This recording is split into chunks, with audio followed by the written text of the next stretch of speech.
शहर के गांधी चौक स्थित वेंकट हॉल में भाजपा द्वारा मिलन समारोह कार्यक्रम आयोजित। बता दें कि मिलन समारोह कार्यक्रम के दौरान कांग्रेस नेता नीरज हेम्ब्रम एवं राजकुमार यादव व मरियम हेम्ब्रम ने अपने करीब 300 समर्थकों के साथ भाजपा प्रदेश अध्यक्ष बाबूलाल मरंडी के समक्ष थामा भाजपा का दामन। बता दें कि शहर के गांधी चौक स्थित वेंकट हॉल में भाजपा द्वारा आयोजित मिलन समारोह कार्यक्रम में सोमवार को विभिन्न दलों के तकरीबन 300 से अधिक नए कार्यकर्ताओं ने भाजपा का दामन थामा। भाजपा में शामिल सभी कार्यकर्ताओं ने भाजपा के प्रदेश अध्यक्ष बाबूलाल मरंडी तथा राजमहल विधानसभा के विधायक अनंत ओझा सभी को फूल माला पहनाकर स्वागत किया। वहीं विधायक द्वारा सभी नए कार्यकर्ताओं को मोबाइल के जरिए डिजिटल माध्यम द्वारा सदस्यता भी ग्रहण कराई गई। वहीं इस कार्यक्रम के दौरान इस मिलन समारोह कार्यक्रम के दौरान भाजपा के प्रदेश अध्यक्ष व पूर्व मुख्यमंत्री बाबूलाल मरंडी ने हेमंत सोरेन पर निशाना साधते हुए कहा कि झारखंड के मुख्यमंत्री हेमंत सोरेन का होटवार जाने का समय अब आ गया है, इसलिए अब उनकी बातों पर विश्वास ना करें। झारखंड की स्थिति किसी से छिपी नहीं। साहेबगंज में पहाड़ समाप्त हो गया, इस क्षेत्र में रोजगार की कमी है। जेएमएम व कांग्रेस ने यहाँ के लोगों को मान सम्मान नहीं दिया। वहीं बाबूलाल ने कहा कि हेमंत सोरेन अक्सर युवाओं को रोजगार देने की बात कहते हैं, नौकरी देने की बात और बेरोजगारी भत्ता देने का आश्वासन देते हैं, लेकिन 4 वर्ष बीत जाने के बाद भी ना किसी को नौकरी दी और ना ही बेरोजगारी भत्ता। कुछ ही महीनों में चुनाव की तारीख मुकर्रर की जाएगी। जब 4 सालों में कुछ नहीं दे पाए तो अब 1.5 माह में क्या देंगे। यह सब मुख्यमंत्री के झूठे वादे हैं जो कभी पूरा नहीं होगा।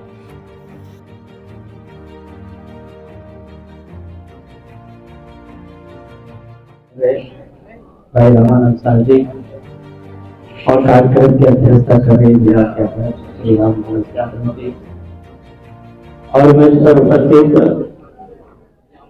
आपके राजमहल विधानसभा क्षेत्र से लोकप्रिय विधायक श्री अनंत ओझा जी, अक्सर लोगों को सोहराय की और मकर संक्रांति की बधाई देता हूँ। क्योंकि हमारा ये सौभाग्य था कि आप सब लोगों ने आज के अवसर पर, आज की शुभ दिन पर, क्योंकि आप जो करते हैं प्राकृतिक भी अपने दिशा को बदलती, यानी सूरज अब दक्षिण से उत्तरायण की ओर अब आगे बढ़े और इसलिए इस काल में बड़ी शुभ काम होता है। और आज इसे पार्टी के लिए दूसरा शुभ काम क्या हो सकता है कि आप सब इतनी बड़ी तादाद आप सब आज पार्टी की सदस्यता ग्रहण कर रहे हैं, तो इसलिए मैं आप सब लोगों का भी अभिनंदन करता हूँ, स्वागत करता हूँ और आप सब को भी बहुत बधाई, बहुत देता हूँ। क्योंकि वास्तव में आज झारखंड की जो परिस्थिति है वो किसी से छुपा हुआ है और उसमें भी साहेबगंज तो बिल्कुल क्या बोलते हैं उसको, लूट के लिए तो ये बिल्कुल अवर हो गया है झारखंड में। आप जरा देखें कि झारखंड में साहेबगंज के क्या कहते हैं पहाड़ के पहाड़ समाप्त हो रहा है, लेकिन जब मैं पता करता हूँ कि उस पहाड़ के मालिक लोग कौन है तो पता चलता है कोई यहाँ के लोग तो है ही नहीं, यहाँ के बेटा बेटी को है। तो मन को बड़ी कसोड़ता है। एक तो हमारी पहाड़ भी उजाड़ता है, लोग उजाड़ रहे हैं और यहाँ के बेटा बेटी को तो बिल्कुल नसीब कुछ भी नहीं है, ना कोई खदान के मालिक है, ना कुछ नहीं। तो वास्तव में आज अगर आप देखें कि इस क्षेत्र में तो रोजगार कैसे, क्योंकि आपको सब कुछ इतना मशीनीकरण हो गया है। अगर यहाँ के लोगों को हम मालिक नहीं बनाए, यहाँ के लोगों को अवसर हम उपलब्ध नहीं कराएंगे, तो फिर तो लोगों की जो तकलीफ है वो कभी समाप्त नहीं हो सकती। और वास्तव में मैं इसलिए इस बात को आज मैं कह रहा हूं कि मैं उन दिनों का स्मरण करता हूं। बचपन से मैं देखता था कि अलग राज्य के लिए यहाँ के लोग अग्रिम पंक्ति में रह करके लड़ाई लड़ रहे थे और सब नारा लगाते थे। संथाली जी लोग कहते थे नारा आबो भवन बताओ झारखंड बोलते ना, यानी हम नहीं मानेंगे जैसा भी हो, लेकिन हम झारखंड राज्य बनाएंगे। और ये लगातार लोगों ने संघर्ष किया, लेकिन आज कहने में कोई बुराई तो नहीं है। कि कांग्रेस पार्टी ने यहाँ के लोगों की भावनाओं का कभी भी उन्होंने सम्मान नहीं किया, कभी भी उन्होंने कद्र नहीं किया, कभी भी उन्होंने मान नहीं किया, बल्कि उल्टे जो यहाँ के लोग अलग राज्य की लड़ाई करते थे, जो नेतृत्व करते थे, उन्हीं लोगों को उन्होंने खरीदने का काम किया। ये इतिहास के पन्नों में दर्ज है, चाहे वो जयपाल सिंह हो या शिबू सोरेन, सब लोग बिका, लेकिन कभी भी अलग झारखंड राज्य नहीं बना।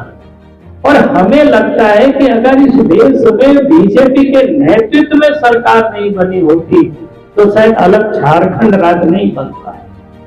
भारतीय जनता पार्टी ने कहा था कि हमारी सरकार इस देश में बनेगी तो हम अलग झारखंड राज्य बनाएंगे। अब याद करिए 1996 में पहले तो अटल जी के नेतृत्व में सरकार बनी तो मात्र वो 13 दिन के लिए सरकार बनी। दूसरी जब 98 में चुनाव हुआ सरकार बनी तो 13 महीनों के लिए सरकार बनी, लेकिन उस 13 महीनों के कालखंड में भी अलग झारखंड राज्य के बिल को लोकसभा में पेश करने की कोशिश की। बहुत हंगामा हुआ उस समय, जो लोग विरोध कर रहे थे आप सबको पता है, लेकिन 13 महीनों में सरकार चली गई। फिर 1999 में लोकसभा का चुनाव हुआ और 99 में फिर से जब बीजेपी की सरकार बनी नेतृत्व में अटल जी प्रधानमंत्री फिर से बने, तो आप देखिए 15 नवंबर 2000 को झारखंड राज्य बन गया। तो कहने का अर्थ मेरा यह है कि झारखंड वासियों की, झारखंड के आदिवासियों की, झारखंड के लोगों के मान और सम्मान की किसी ने रक्षा की, किसी ने सम्मान दिया, तो भारतीय जनता पार्टी के नेता ने दिया, अटल बिहारी वाजपेयी ने दिया और झारखंड राज्य बना। तो इसलिए मैं लोगों से कहता हूं, लेकिन इसके बाद भी अगर कोई लोग नहीं समझते हैं तो ये अलग बात है, लेकिन राष्ट्र को अगर किसी ने बनाया तो भारतीय जनता पार्टी के नेतृत्व की सरकार, अटल जी के नेतृत्व की सरकार ने। और इतना ही नहीं कि झारखंड के देश के विकास के लिए भी भारतीय जनता पार्टी की सरकार ने प्रयास किया, अटल जी की सरकार ने प्रयास किया। आप सबको बात है, नरेंद्र मोदी जी की सरकार ने काम किया। मैं लोगों से कहता हूं कि आप याद करो, हम लोग गांव के रहने वाले, आज मैं विधायक जी को बता रहा था कि अपने उन दिनों की जब हम राज्य के मुख्यमंत्री बने थे, उस दिन की घटना मैं बता रहा था, तो मैं उस घटना को यहाँ नहीं दोहरा रहा हूं। तो मैं कह रहा था पहले क्या हम लोग मेला जाते थे, हाट बाजार जाते थे, शादी में जाते थे, बारात बूढ़े बुजुर्ग लोग होके कैसा जाना पड़ता था, पैदल जाना पड़ता था। बात सही है कि नहीं बताइए? कारण क्या कि सड़क नहीं थी, गाड़ी घोड़ा नहीं था, तो आदमी क्या करेगा, पैदल ही जाएगा ना। दूर दूर तक हाट बाजार, दूर दूर तक मेला, कोर्ट कचहरी आने के लिए भी। अब जो साहेबगंज जिला था, पाकुड़ जिला के महेशपुर वगैरह के आने वाले लोग तो मोरारो स्टेशन में रात भर आते थे और तब ट्रेन आती थी, कोई लोकल तक के लोग आते थे साहेबगंज और कोर्ट कचहरी करके लोग लौटते थे। सड़कें नहीं, गांव की भी वही हालत थी।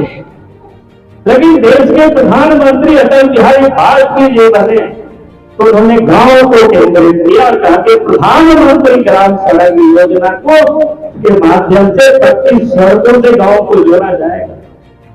और उस काम को बाद में नरेंद्र मोदी जी ने आगे बढ़ाया और आज मैं कह सकता हूं झारखंड के अधिकांश गांव थोड़ा बहुत ही बचा होगा, नहीं तो हर गांव में हर गाड़ी से आप पहुंच सकते हो, जा सकते हो। और कोई मेला भी लोग पैदल नहीं जाते, गाड़ी से लोग जाते हैं, हाट बाजार भी लोग पैदल नहीं जाते, गाड़ी से लोग जाते हैं। और शादी ब्याह में तो आज बड़े बड़े गाड़ी और डीजे लेकर के लोग जाते हैं। बात सही है कि नहीं है? अब बताओ, अगर इस देश में कांग्रेस की ही सरकार रहती तो गांव के लोगों को तो इससे नसीब भी नहीं होता कि हम लोग कोई सड़क देखते। बात सही है कि नहीं बताइए? पूरा झूठ बोल रहे हैं क्या? अब याद करिए पहले क्या था। हमें याद है कि हम सब लोग, नीरज जी का तो गैस एजेंसी है ना नीरज जी, तो मैं कह रहा था कि पहले गैस भी किन लोगों को मिलता था, गिने चुने लोगों को मिलता था। हम 98 में एमपी बने थे तो उस समय हमको लगता है कि 100 या 125 या 150 ऐसे कोई कूपन मिलता था, कार्यकर्ताओं में बांटते थे, इसको दिए तो वो नाराज हो जाते थे, उसको नहीं दिए तो वो नाराज हो जाते थे, यही होता था। गैस मिलता ही नहीं था, बड़ी दिक्कतें थी उससे। इसकी समस्या को बनाए रखे हुए थे कांग्रेस पार्टी। बीजेपी की सरकार बनी, तब अटल जी के नेतृत्व में, अब नरेंद्र मोदी जी के नेतृत्व में, तो इस क्राइसिस को समाप्त कर दिया। पहले हम लोग शहर में रहते थे, पुराने लोगों को पता होगा, हम लोग जब पढ़ते थे उस समय स्टोव में खाना बनाते थे मिट्टी तेल से। याद है ना किसी को? कितने लोग बनाए हैं स्टोव में खाना? बहुत कम लोग बनाए होंगे, क्योंकि आप तो नया पीढ़ी देख रहे हैं। तो स्टोव में मिट्टी तेल के लिए झगड़ा होता था। डीलर बेच देता है, बांग्लादेश को यहाँ से ब्लैक होता है, इधर से अधिक चर्चा होती थी क्योंकि इधर बॉर्डर पड़ता है। बात में सही भी था, कोई डीलर होंगे तो बुरा मत मानिए कभी, तो बात सही भी था। लेकिन आज मोदी जी ने इस क्राइसिस को समाप्त कर दिया। आपको मिट्टी तेल के बारे में चर्चा भी नहीं होता है, कोई पूछता भी नहीं है कि मिट्टी तेल है कि नहीं है, बाजारों में हम लोग भी नहीं जानते। बात सही है कि नहीं है बताइए। और गैस भी पहले गिने गिने चुने लोगों के घरों तक गैस की चूल्हा होता था। मोदी जी ने गरीबों के घरों में भी उजागर योजना के तहत गैस चूल्हा उपलब्ध करा दिया, गैस उपलब्ध करा दिया, ताकि लोग आप गरीब भी गैस में बना सकते हैं, जब चाहे वो खरीद सकते हैं, कोई दिक्कतें नहीं। पहले क्या होता था? पहले तो बड़ी दिक्कतें थी। और बिजली वहां तक पहुंचा दिए, गांव तक। आज कोई मिट्टी से पूछता भी नहीं है, बात चर्चा भी नहीं होती है। अब इतना ही चर्चा होती है कि हमारे यहाँ बिजली पूरा घंटा नहीं रहता है, थोड़ा कम वोल्टेज रहता है, 25 kVA का ट्रांसफार्मर है, उसको 63 कर दीजिए, 100 कर दीजिए, यही होती है। अब केरोसिन तेल लोग भूल गए। तो मैं इसलिए इस बात का मैं थोड़ा उल्लेख कर रहा था आपके बीच में कि भारतीय जनता पार्टी के नेतृत्व में, भारतीय जनता पार्टी के नेताओं के नेतृत्व में, पहले अटल बिहारी वाजपेयी, अब नरेंद्र मोदी जी के नेतृत्व में सरकार है, तो सिर्फ और सिर्फ विकास की बात होती है। देश के प्रधानमंत्री नरेंद्र मोदी जी 24 घंटे जब सोते हैं तभी समझिए विकास की बातें नहीं करते, और नहीं तो वो विकास के ही सिर्फ काम करते हैं। बाकी झारखंड में जिन लोगों की सरकार है लोग क्या करते हैं भाई? यहीं से तो विधायक हेमंत सोरेन थे, इन्होंने तो पहाड़ को समाप्त कर दिया, नदी के बाजू को समाप्त कर दिया। खाली लूटने में ये लोग लगे हुए, पैसा कमाने में ये लोग लगे हुए, क्या जनता की वो चिंता करेंगे? ये तो इतना वर्ष हो गया, स्थानीय नीति के नाम पर ये रोते रहते, अभी तक बहालियां नहीं हो रही है। तुमने कहा कि भैया हम लोग जब सरकार में थे, और बहुत ये बोलते रहते हैं ना 23 साल की, हमने एक दिन जोड़ घटाव करके निकाला तो 13 साल भारतीय जनता पार्टी रही है झारखंड में सरकार में, और 10 साल तो यही लोग रहे। राष्ट्रपति शासन भी हुआ है तो इन्हीं लोगों के कालखंड भी हुआ है, लेकिन इन लोगों ने कोई नियुक्ति वगैरह नहीं किया। धरोहर जी मुख्यमंत्री थे, धरोहर के भी बहाली हुई, झारखंड के बच्चों की बहाली हुई, कोई पैसा नहीं लगा। हम लोग भी थे तो कितना शिक्षकों की बहाली हुई, बहुत सारे सिपाहियों की बहाली हुई, लेकिन इन 4 वर्षों में कोई नियुक्तियां नहीं हुई। खाली ये कहते रहा कि बहाली होगी, बहाली नहीं होगा तो भर्ती देंगे, नौकरी नहीं होगा तो, लेकिन किसी को दिया नहीं, ना नौकरी दिया ना भत्ता। प्रत्येक साल हेमंत सोरेन कहते रहता है कि भाई ये साल नियुक्ति का वर्ष रहेगा। भाई 4 साल तो हो गया, नियुक्ति का वर्ष नहीं रहा। और मैं तो नौजवानों को कहता हूं कि अपने समय अब मत बर्बाद करना, क्योंकि आज इसलिए वो कुछ नहीं करेंगे, कर पाएंगे कि एक तो उनका अब भगवान जाने का समय भी आ गया है, और दूसरा जो कारण है कि आपको मार्चवी चुनाव की घोषणा मिल जाएगी। अब याद करिए, पिछले बार जब मार्च में चुनाव की घोषणा हुई थी, अप्रैल से चुनाव प्रारंभ हो गया था और मई में सरकार बनी थी देश में, तो इस समय भी आप मार्च में जब चुनाव की घोषणा होगी, इसका मतलब है कि जनवरी आधा पार हो गया, 1.5 महीना समय बचा है। तो 1.5 महीना में हेमंत सोरेन क्या कर लेंगे बताओ? कुछ कर पाएंगे क्या? जब इतनी वर्षों में नहीं किया तो 1.5 महीना में क्या कर लेंगे वो? तो इसलिए ये सिर्फ लोगों को भरमाने का काम करते हैं। तो इसलिए मैंने आप सब लोगों से ये कहा रहा था कि आज कुछ जरूरत है कि सरकार से इस राज्य का विकास नहीं हो सकता है, क्योंकि ये लोग जो राजनीति करते हैं पैसे के लिए राजनीति करते हैं, परिवार के लिए राजनीति करते हैं, दलाल और घुसोड़ियों को बचाने के लगे हुए ये व्यक्ति, तो ये विकास का काम तो नहीं हो जाए तो इनसे आप क्या उम्मीद करेंगे। आप लोग तो यही पड़ोस के लोग हैं, प्रिमिटिव टैक्स रहते हैं, पहाड़ियों लोग, उनकी भी क्या करते हैं आपको पत्ता जैसे ब्राउन हो जाए। उनका विधानसभा क्षेत्र वहां भी 2-3 महीना का चावल वो बाजारों में बेच दिया, बताइए तो पूरा झारखंड की तो हालत क्या होगी आप सहज कल्पना कर सकते हो। भाई ऐसा मुख्यमंत्री को मैंने पहली बार देखा। अरे कोई भी मुख्यमंत्री या सरकार होती कहीं बाहर में भले चोरी वोरी होता हो, लेकिन अपना क्षेत्र में तो ईमानदारी से काम करवाता। और देश के प्रधानमंत्री नरेंद्र मोदी जी कितना काम किए बताइए। मोदी जी कहते हैं ना सबका साथ, सबका विकास, सबका विश्वास, बिना भेदभाव किए और सबका प्रयास, कोई भेदभाव नहीं, चाहे हिंदू हो, चाहे मुसलमान हो, आदिवासी हो, गैर आदिवासी हो, जो जिसके हकदार है वो हक उनको मिल रहा है। मिल रहा है कि नहीं मिल रहा है बताइए। प्रधानमंत्री आवास जो गरीब है, जो इसके हकदार है उनको मिलना चाहिए, मिल रहा।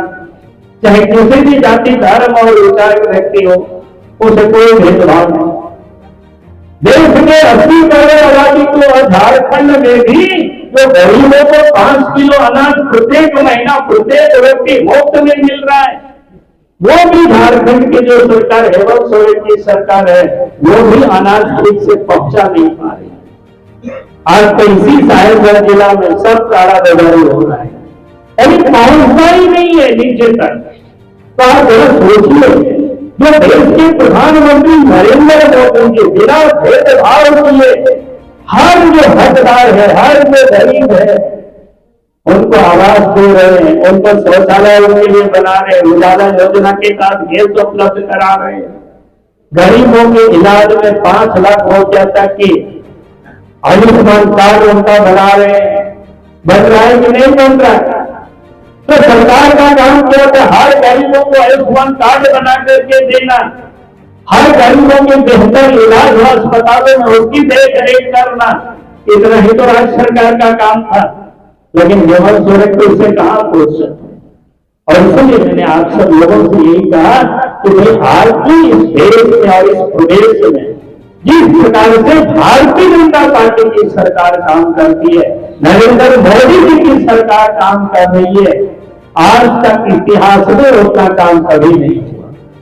मैं बड़े बड़े कामों की नहीं बात कर रहा हूं, ट्रेनें कितना, रेलवे लाइन बना, कितना बड़े बड़े काम है, तो गरीबों की सिर्फ काम आपको गिना रहा हूं। किसानों के खाते में पैसा भेज रहे, ये गरीबों के कामों के बारे में मैंने आपसे चर्चा की। बड़े बड़े काम तो इतना हुआ कि आज इसी संथाल वगैरह की धरती पर पहले मेडिकल कॉलेज नहीं था, लेकिन आज जो हेमंत सोरेन की सरकार चाहते तो इस मेडिकल कॉलेज को ठीक कर सकते थे, लेकिन वहां पे आप डॉक्टर नहीं है। जब बीजेपी की सरकार बनी तो दुमका में मेडिकल कॉलेज बन गए। बीजेपी की सरकार देश में नरेंद्र मोदी जी की सरकार है, देशभर में एम्स बन के तैयार हो गया, देशभर में हवाई अड्डा बन करके तैयार हो गया। आपने देखा मोदी जी की सरकार है तो आप देख रहे हो गंगा नदी पर पुल भी बन रहा है।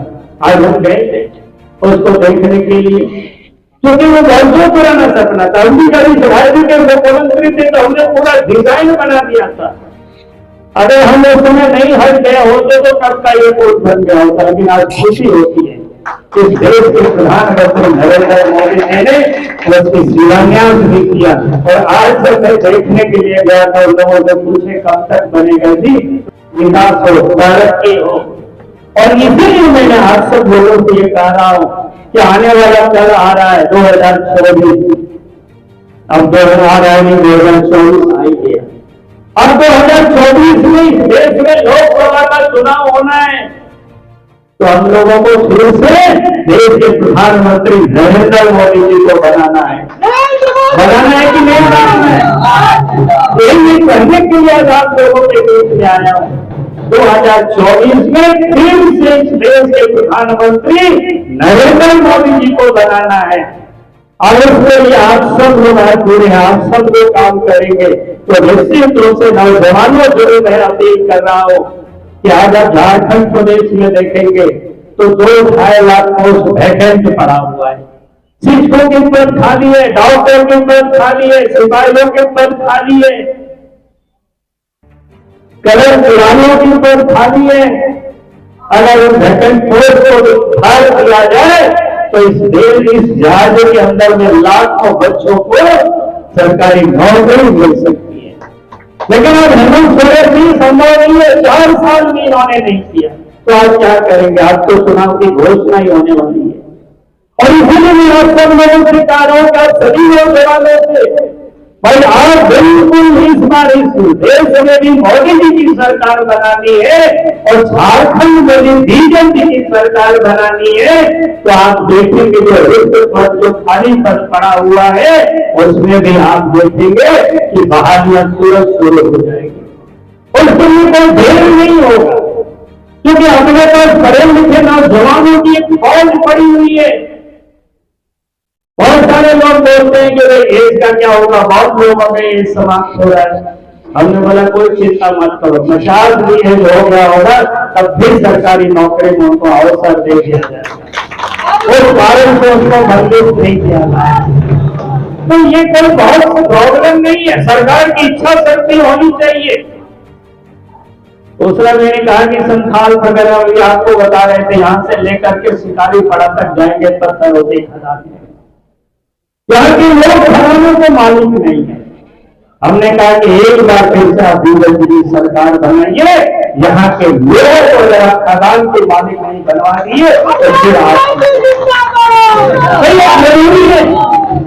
लोगों के हाथों में काम होना चाहिए, लोगों को मेहनत करने मजदूरी करने के लिए मालिक ना, जो मालिक है उसको मालिक रहने देना है, उसको हमें मजदूर नहीं बनाना है। तो इसलिए मैंने आप सब लोगों से कहा कि भाई आज बहुत सारे कामों की अवसर की कोई कमी नहीं, सिर्फ काम करने वाली सरकार चाहिए। तो ये कौन करेगा? लोकतंत्र में पब्लिक ही करती है, जनता ही करती है। तो अगर आप सब लोग तय कर लेंगे नहीं हमें कमाने वाली सरकार नहीं चाहिए, काम करने वाली सरकार चाहिए, और काम करने वाली सरकार को अगर आप चुनेंगे और आप बनाएंगे तो मैं आपको विश्वास दिलाता हूं झारखंड की तकदीर और तस्वीर 5 वर्षों में बदल जाएगी। और इसीलिए मैं आज आप सब लोगों से बधाई देते हुए अपनी बातों को मैं समाप्त करता हूं। आप सब लोग आज पार्टी में योगदान किए और उसके लिए मैं आप सबको बहुत बहुत बधाई, बहुत बहुत धन्यवाद। इन्हीं शब्दों के साथ अपनी बातों को मैं समाप्त करता हूं।